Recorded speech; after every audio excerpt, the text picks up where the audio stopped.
Oke, bismillahirrahmanirrahim. Assalamualaikum warahmatullahi wabarakatuh. Alhamdulillahirrahmanirrahim. Wassalatu wassalamu ala asrafil anbiya wal mursalin wa ala alihi washabihi ajmain amma ba'du. Pertama-tama yang terhormat kepada Adi Hanif dan Nurida selaku pengasuh pondok Supercamp Al-Quran Al-Raib Hanifida.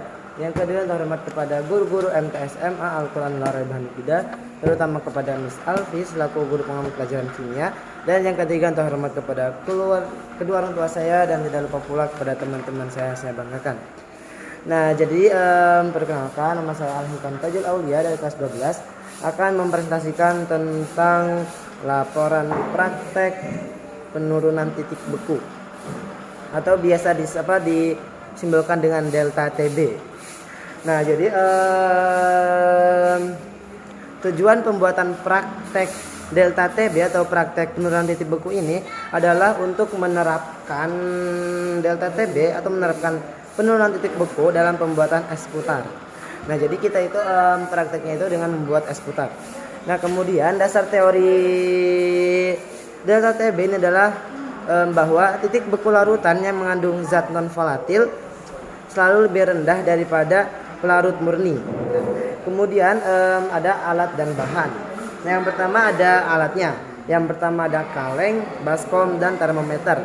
Nah, jadi kaleng itu untuk mengisi bahannya, sedangkan baskom itu untuk mengisi es batu, dan termometer untuk mengatur suhu. Kemudian bahan-bahannya ada es batu, susu, dan garam. Nah, jadi cara pembuatannya adalah yang pertama itu ada baskom.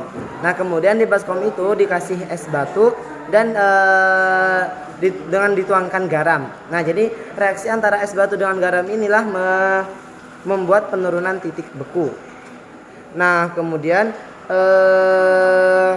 susu itu dimasukkan ke dalam kaleng dan kaleng itu dimasukkan ke dalam baskom yang tadi berisi es batu dan garam. Kemudian diputar-putar, kalengnya itu diputar-putar untuk meratakan suhu dingin, sehingga menjadi es krim.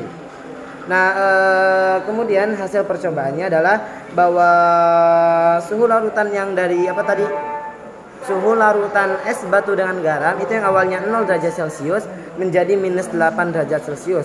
Kemudian larutan air susu yang tadi dimasukkan ke dalam kaleng itu akhirnya membeku dengan pembukaan yang merata. Kemudian pembahasannya. Nah, jadi pembahasannya adalah larutan es dengan garam itu membuat penurunan titik beku. Nah, yang awalnya TB 0 sama dengan 0 derajat, kemudian menjadi TB-nya itu sama dengan -8 derajat.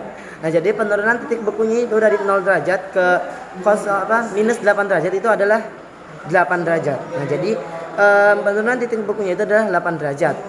Nah, jadi es batu kemudian dikasih garam itu menurun menjadi 8 derajat, -8 derajat. Nah, kemudian kesimpulannya bahwa SKL atau sifat koligatif larutan itu dapat diaplikasikan dalam kehidupan sehari-hari. Contohnya itu dari sesuatu hal yang mudah untuk pembuatan es putar. Oke, sekian dari saya. Kurang lebihnya mohon maaf. Wabillahi taufiq wal hidayah. Wassalamualaikum warahmatullahi wabarakatuh.